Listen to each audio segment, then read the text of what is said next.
Olá, meu nome é Herman Duarte, sou servidor aqui da CEJU-DH, lotado na Coordenação de Monitoramento de Direitos Violados. Também sou advogado e mestre em Direitos Humanos. Vou abordar com vocês os temas Conceito de Direitos Humanos e Direitos Humanos no Brasil e no Pará. Olá, pessoal.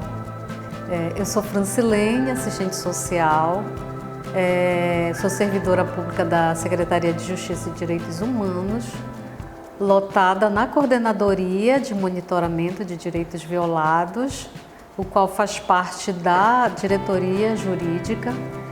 E a gente tem esse trabalho voltado para o atendimento nos direitos violados, né? A gente vai passar para vocês nesse módulo, para vocês conhecerem um pouco desse trabalho que é realizado, que é prestado à sociedade, né, de maneira geral, assim, a população paraense, e que muitos não conhecem, que a gente espera, através dessa capacitação, levar a informação sobre esse trabalho que a Secretaria realiza no estado do Pará.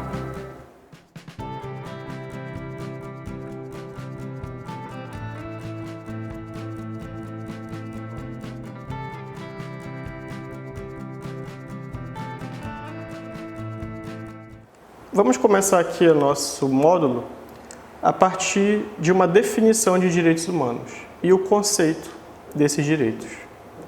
Bem, o que são direitos humanos? Direitos humanos nada mais são do que aquele conjunto de direitos essenciais, direitos básicos que pertencem a todos os seres humanos. São direitos que visam garantir que todas as pessoas tenham um mínimo de dignidade. Direitos que servem para garantir que todos tenham uma vida digna, né, independente de quaisquer requisitos. Então, esses direitos, eles pertencem a todos, independente de outro requisito, a não ser ser humano. Então, eles independem de gênero, independem de classe social, independem de nacionalidade, pois seu único requisito é pertencer à espécie humana. E quais são esses direitos? Nós podemos citar como exemplo o mais básico de todos: o direito à vida, direito à liberdade, direito à liberdade de expressão, direito à saúde, direito ao trabalho. Todos esses são direitos humanos, aqueles que são básicos para todos nós. Bem, e quais são as características desses direitos? Aqui no slide vocês estão vendo. A primeira característica dos direitos humanos é a sua historicidade. Os direitos humanos não caíram do céu com uma declaração, um instrumento normativo pronto para ser cumprido pelas pessoas e pelo Estado. Os direitos humanos foram sendo construídos a partir de luta, a partir das revoluções, a partir de um processo histórico. Então, no decorrer da história da humanidade, os direitos humanos foram sendo construídos e conquistados, e continuam sendo até hoje. Com o passar do tempo, esses direitos vão sendo ampliados, vão sendo agregados cada vez mais direitos humanos, e vai se buscando cada vez mais uma realização e uma concretização maior desses direitos. Então, os direitos humanos, eles são fruto de um processo histórico e progressivo. Eles não surgem do dia para a noite e vão sendo construídos assim, né? Daí a gente dizer que os direitos humanos, eles têm essa característica de historicidade, né, por serem construídos ao longo da história. Outra característica importante dos direitos humanos é a sua universalidade. Se os direitos humanos são direitos básicos para toda a humanidade e todos os seres humanos são titulares desses direitos, certamente que eles são universais. Eles são aplicados independente de fronteiras, independente de qualquer outro requisito. Eles pertencem a todos, né? E aqui entra uma discussão sobre a questão do relativismo cultural, que a gente pode deixar para uma outra ocasião, né? Mas, a priori, os direitos humanos, eles são universais, pertencem a toda a humanidade. Outra característica importante dos direitos humanos é a sua inalienabilidade. Os direitos humanos, eles são intransferíveis e inegociáveis. Certos direitos que têm característica patrimonial, por exemplo, lá no direito privado, o direito das obrigações, nos contratos, eles podem ser livremente transacionados ou substituídos até por pecúnia ou algo assim. Mas os direitos humanos não, eles são inalienáveis. O seu titular não pode se desfazer e nem trocá-los por qualquer outro direito de caráter patrimonial. Nesse sentido, eles são indisponíveis. O seu titular não pode negociar esses direitos. Disso decorre uma outra característica importante. Os direitos humanos também são irrenunciáveis. Eles têm essa característica da irrenunciabilidade.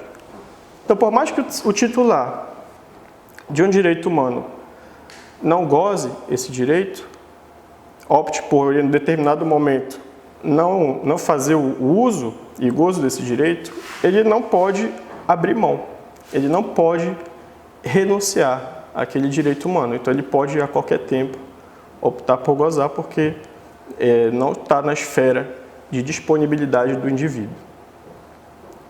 Outra característica dos direitos humanos é a sua imprescritibilidade. Determinados direitos são perdidos no curso do tempo. A gente costuma até ter um velho brocardo no direito que a gente diz que o direito não protege aqueles que dormem. Por quê? Porque tem alguns direitos que, com o passar do tempo, eles são perdidos, dentro de um lapso prescricional de 2, 3, 4, 10 anos. Os direitos humanos não. Eles são sempre exercíveis a qualquer tempo. Por mais que em um determinado momento um sujeito opte por não gozar de um direito humano, a qualquer tempo ele pode ir lá e resgatar esse direito e optar por gozá-lo. Por quê? Porque os direitos humanos eles se prolongam no tempo. Eles são exercidos em qualquer tempo e não podem perder, eles não deixam de existir com o decurso do tempo. Então, eles são, nesse sentido, imprescritíveis e não sofrem qualquer intercorrência temporal. Então, a qualquer tempo, o sujeito pode gozar desses direitos, porque eles não prescrevem. Outra característica dos direitos humanos é a sua indivisibilidade. Existem algumas classificações de direitos que os dividem, como vocês vão ver aí no próximo slide. Mas essas classificações nós utilizamos para fins didáticos, porque os direitos humanos eles compõem um bloco uno e indivisível. Os direitos eles pertencem a um todo global e unitário e não podemos dissociá-los uns dos outros. Daí a característica da indivisibilidade dos direitos humanos. Bem, outra questão importante no que diz respeito a esse conceito inicial de direitos humanos seria a sua classificação em dimensões. Na verdade, existem várias formas de se classificar os direitos humanos. A mais utilizada pela doutrina e também pela jurisprudência é a sua classificação em dimensões, ou como alguns autores chamam de gerações. No entanto, esse termo gerações ele é muito criticado. Por quê? Porque quando se fala de gerações, se tem a ideia de que uma geração suplantou a outra e a anterior ficou em desuso. Dá uma ideia de superação. No entanto, os direitos humanos eles vão sendo construídos e vão sendo somados. Daí se preferir a expressão dimensão, que dá a ideia de uma unidade, de uma continuidade de direitos. Bem, a doutrina divide as dimensões de direitos humanos em três. A primeira dimensão, a segunda dimensão e a terceira dimensão. A primeira dimensão, os direitos de primeira dimensão, também chamados de direitos civis e políticos, ou direitos de defesa, ou direitos individuais, são aqueles direitos do indivíduo. O titular é o indivíduo. Esses direitos eles estão ligados à liberdade. São direitos que requerem que o Estado se abstenha. São direitos de defesa em face do Estado. São direitos que visam limitar o poder estatal. Então, a obrigação do Estado, aqui nesses direitos de primeira dimensão, é de se abster. é de não fazer. Aqui se costuma dizer que são os direitos ligados ao valor da liberdade. E quais são esses direitos? Direito à vida, direito à propriedade, direito à liberdade, direito à liberdade de expressão, direito ao voto, certo? Na segunda dimensão dos direitos, nós temos os direitos econômicos, sociais e culturais. Aqui o valor já não é somente a liberdade. Foi necessário que o Estado, além de garantir a liberdade dos indivíduos, passasse a garantir também a igualdade. Daí se tem os direitos de segunda dimensão, ou direitos econômicos, sociais e culturais, ou apenas direitos sociais. Eles são ligados ao valor da igualdade. Então, lá nos direitos de primeira dimensão, qual era o papel do Estado? Era simplesmente se abster. Era um papel de não fazer. Aqui, o papel do Estado já passa a ser um papel ativo. É um papel de fazer, um papel de realizar. E como é que o Estado vai fazer isso? É através da concretização desses direitos sociais, garantindo a igualdade. Então, quais são esses direitos de segunda dimensão ou direitos sociais? A obrigação do Estado de fazer. São os direitos, por exemplo, o direito à saúde, direito à educação, direito à previdência, direito ao trabalho. E qual é a dificuldade na concretização desses direitos? Lá na primeira dimensão, o Estado ele tem que simplesmente se abster. E aqui, como o Estado precisa fazer algo, ele precisa concretizar direitos, ele tem uma obrigação de fazer, o problema aqui, para concretizar esses direitos, é a questão orçamentária. Esse tipo de direito, por exemplo, o direito à saúde, eles custam muito dinheiro. O Estado ele precisa investir e gastar muito dinheiro com isso. A saúde tem um preço bem elevado, né? A educação também, moradia também, né? Moradia também é um direito social. Então, a concretização e a realização desses direitos sociais vai sempre esbarrar em questões orçamentárias, em questões de administração pública, em questões da reserva do possível, outro tema que a gente pode também abordar futuramente. Então, eles são um pouco mais difíceis de serem concretizados em relação aos direitos de primeira dimensão. Mas, claro, essas cláusulas de barreira orçamentárias não podem servir para que o Estado legitime uma inércia. O Estado ele é obrigado a garantir esses direitos sociais, porque eles também são básicos. No entanto, a gente sempre vai esbarrar com essas dificuldades. Uma outra observação é que, como eu falei, os direitos eles são unos, eles são indivisíveis. A gente divide aqui em dimensões por fins didáticos. Mas existem, por exemplo, direitos sociais que exigem uma obrigação de abstenção. Por exemplo, o direito à saúde, o Estado também é obrigado a não fazer e não violar a saúde. Nós temos direitos de primeira dimensão, por exemplo, o direito ao voto, que exigem um custo, exigem uma obrigação de fazer. A gente vê aí a logística das eleições, todo o aparato estatal. Então, vê que esses direitos eles são interdependentes. Essas dimensões elas interagem uma com as outras. Bem, por fim, nós temos a terceira dimensão. Aqui, o valor já é a solidariedade. Aqui são os direitos difusos de toda a comunidade. Por exemplo, o direito ao meio ambiente, o direito à paz. Alguns autores ainda falam em quarta e quinta dimensões de direitos, mas esses autores são posições minoritárias e essa quarta e quinta dimensão acabam sempre caindo nessas três dimensões que eu acabei de mencionar. Bem, dito isso, esses conceitos básicos sobre a discussão em direitos humanos, nós passamos ao principal instrumento normativo, que é a Declaração Universal de Direitos Humanos. E primeiro, por que a gente precisa de um instrumento normativo prevendo esses direitos tão básicos?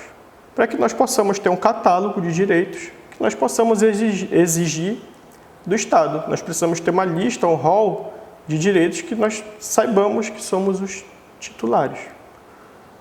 E assim ter uma exigibilidade maior para esses direitos. Bem, hoje nós temos vários instrumentos normativos a nível internacional. né, sobre os mais variados temas dentro dos direitos humanos.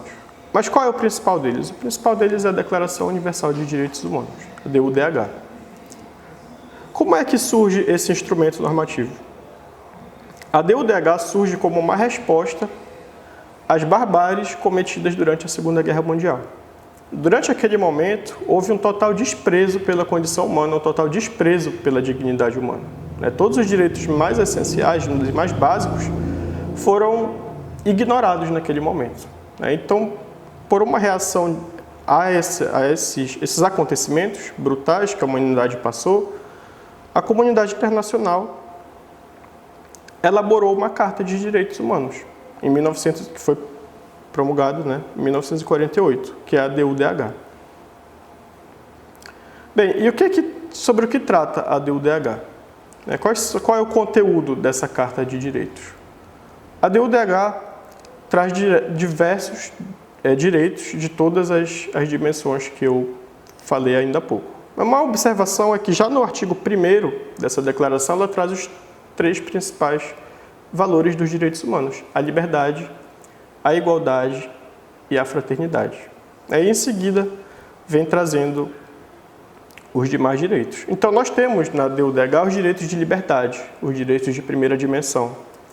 Por exemplo, o direito à vida e à segurança, já no seu artigo 3º, o direito a não ser preso arbitrariamente, no seu artigo 9º, o direito a ser ouvido por um tribunal independente, ou seja, um direito muito ligado ao devido processo legal, a liberdade de locomoção, a liberdade de expressão.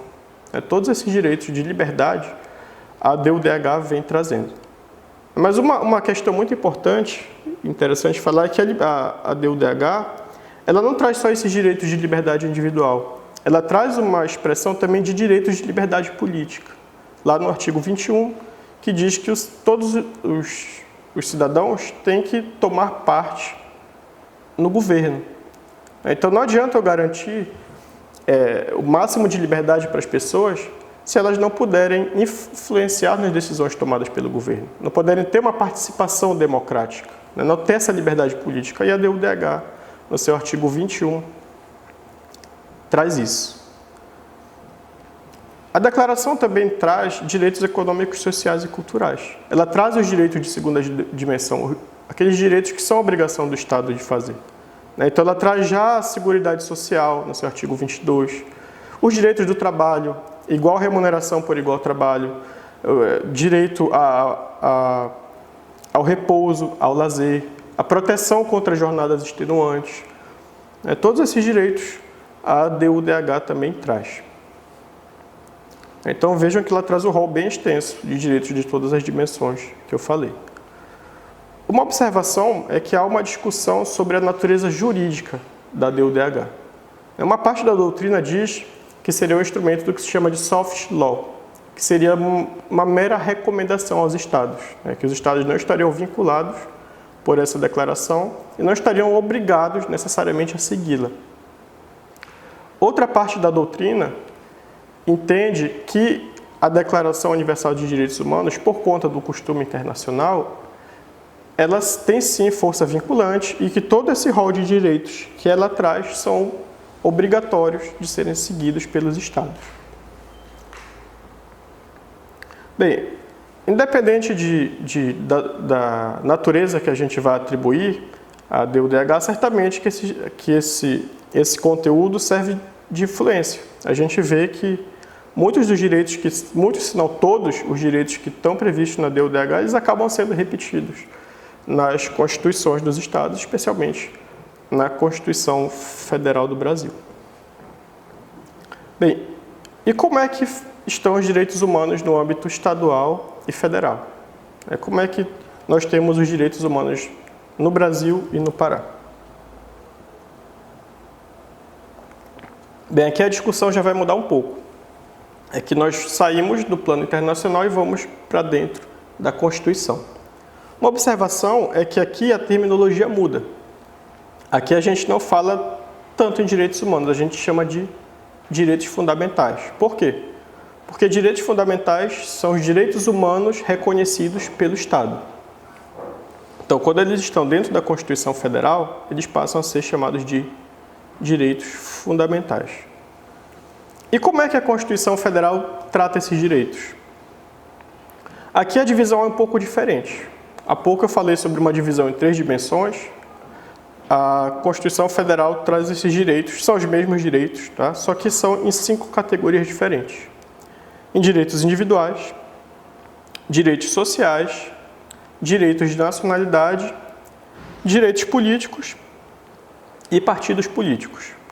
A Constituição faz essa divisão entre os direitos políticos e os partidos. Bem, os direitos individuais estão previstos lá no artigo 5º, o famoso artigo 5º, que tem um rol de mais de 70 incisos. São os direitos de liberdade, que eu havia mencionado, os direitos de primeira dimensão.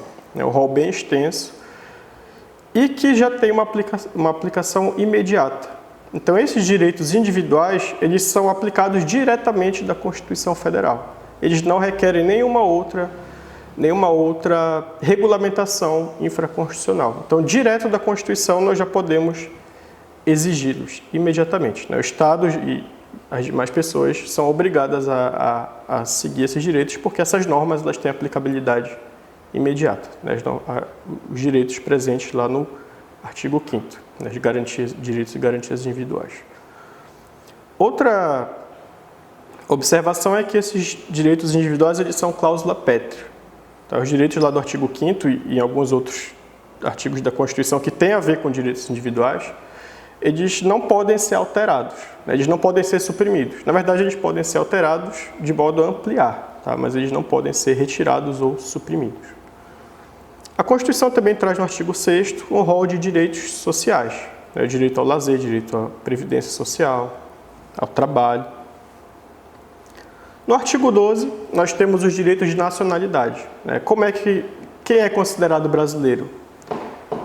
Como é que adquire, como é que é feita a aquisição da nacionalidade brasileira? Como é feito o vínculo entre o indivíduo e o Estado brasileiro? O vínculo de pertencimento dessa pessoa ao Estado brasileiro.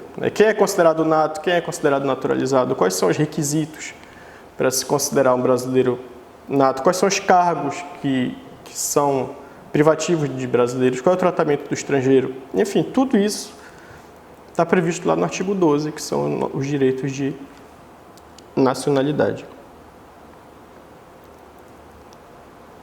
E, finalmente, nós temos os direitos políticos e os partidos políticos. A Constituição faz essa distinção, coloca em 2 tópicos diferentes, mas eles pertencem à mesma coisa. Por quê? Porque aqui no artigo 14 em diante, nós temos os direitos de participação do poder, o direito de votar e ser votado, os instrumentos de democracia direta, de que forma o povo diretamente vai escolher os rumos da nação, a gente tem o plebiscito, o referendo, e também os mecanismos de democracia indireta. De que forma, quem é que pode se candidatar, quem não pode, de que forma funciona isso, como é que a pessoa pode ser eleita, quem pode concorrer a um cargo, todos os requisitos para concorrer a esses determinados cargos. Todos esses direitos são considerados como fundamentais e também estão previstos lá na Constituição Federal. Bem, e como fica a questão dos direitos humanos a nível estadual? Os estados da federação têm essa obrigação de efetivar direitos humanos ou isso é competência somente da União? Certamente que não. Se os direitos humanos eles pertencem a todos temos que ter uma união em prol desses direitos.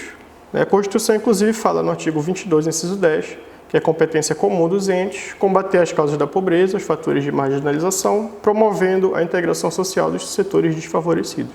Então, os direitos humanos eles são a atribuição de todos os entes federativos, tanto da União, quanto do Estado, quanto dos municípios. Isso decorre até dos próprios princípios estabelecidos pela Constituição Federal. Bem, no âmbito estadual, de que forma essa efetivação dos direitos humanos é feita? Nós temos diversas entidades que contribuem para isso. Nós temos o Ministério Público, a Defensoria Pública, o Poder Judiciário, os Conselhos Estaduais de Direitos Humanos e também as Secretarias de Justiça e Direitos Humanos. Alguns estados não têm Secretaria de Direitos Humanos, mas aqui no Pará nós temos. Quais são as atribuições desses entes? Vamos aqui focar em dois, né? Os conselhos estaduais e a Secretaria de Justiça e Direitos Humanos. O que faz os conselhos estaduais de direitos humanos? Os conselhos estaduais são entes de participação popular. Os direitos humanos são interesses de toda a sociedade.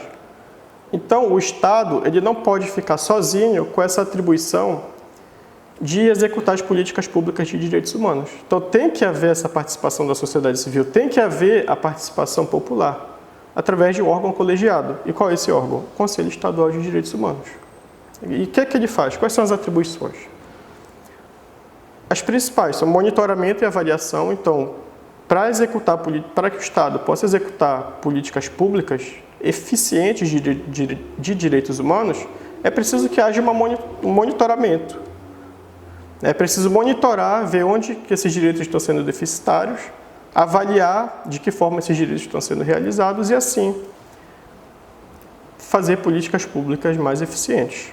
E também recebimento de denúncias de violações de direitos humanos para que possa encaminhar e cobrar a apuração das entidades responsáveis.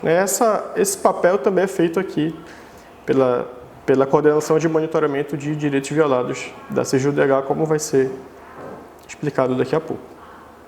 Bem, e qual é o papel da Secretaria de Justiça e Direitos Humanos? Muita gente sempre associa a CJUDH à emissão de documentos, mas também faz isso, mas não é só. O papel da CJUDH é bem mais amplo.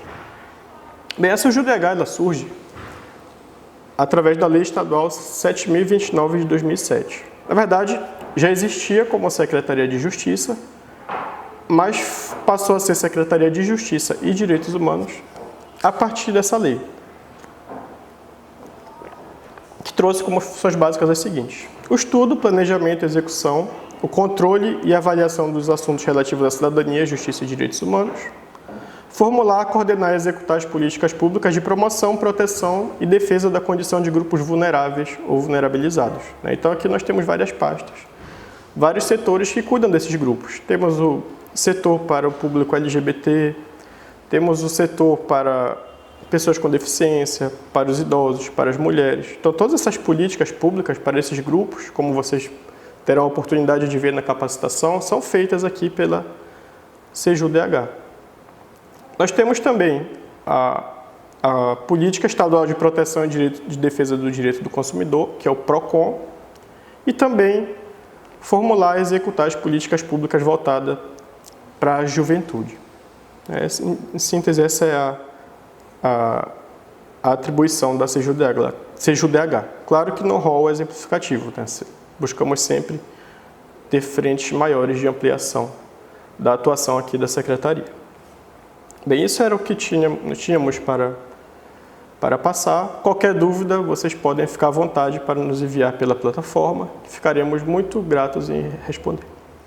Bem, pessoal, a gente vai mostrar para vocês como a CMDV, que é a Coordenadoria de Monitoramento de Direitos Violados, ela vem realizar esse trabalho dentro da Secretaria, né? E assim, a Secretaria ela vai desenvolver esse trabalho de acordo com a realidade que vai se institucionalizando no decorrer do tempo e na sociedade paraense, não é?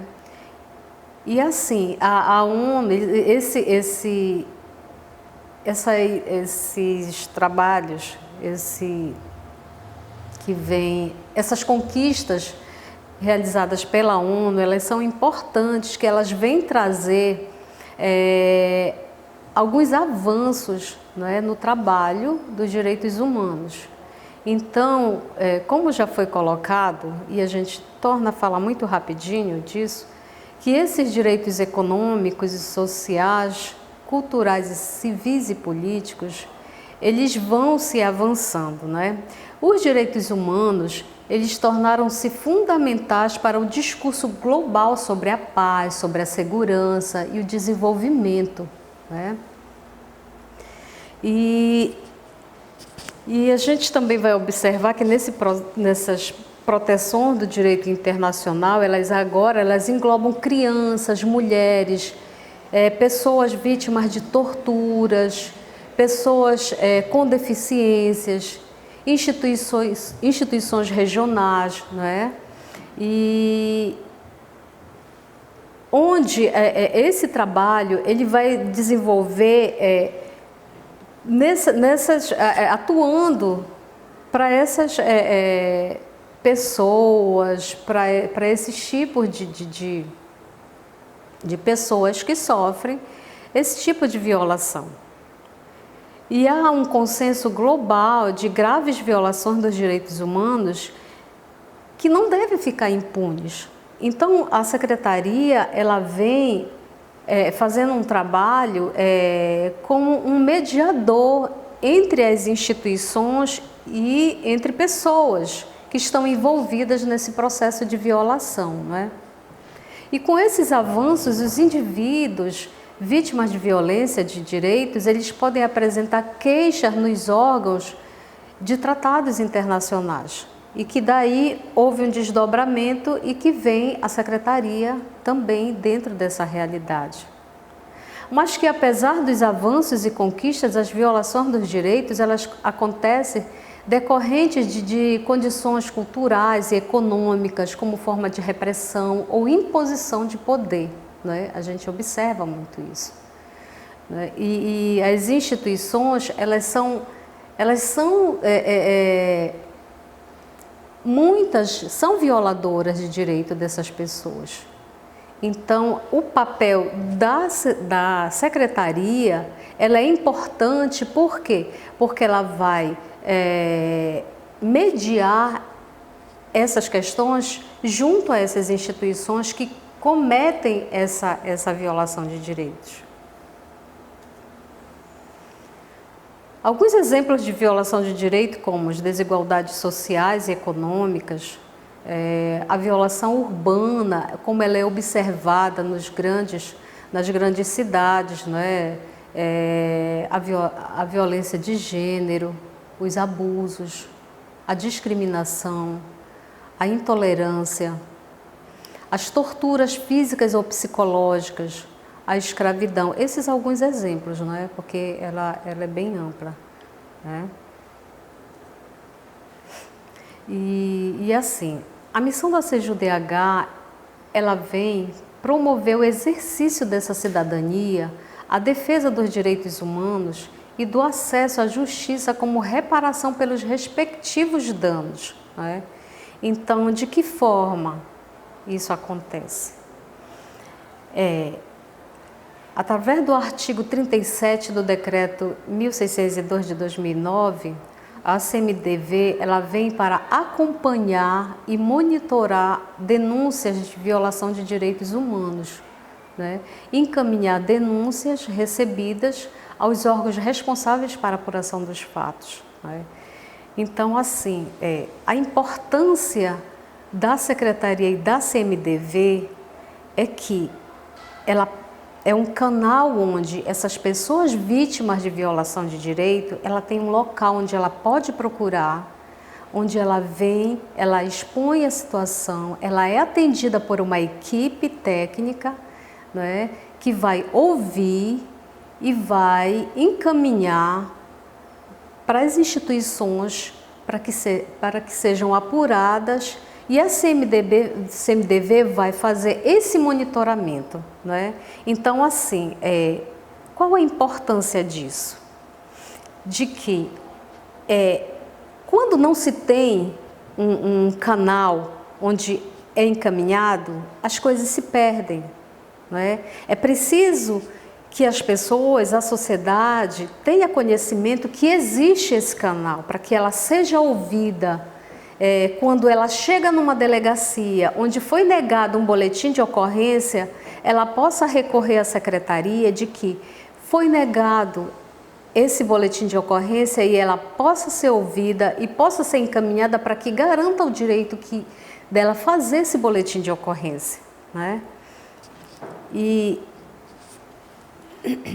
a missão da Coordenadoria de Monitoramento, ela vem ela está vinculada à diretoria de assuntos jurídicos e atua diretamente no acompanhamento e monitoramento de todo e qualquer sujeito que se encontra em situação de violação de direitos, né? Tendo como base a busca da garantia destes, segundo descrito na Constituição, né?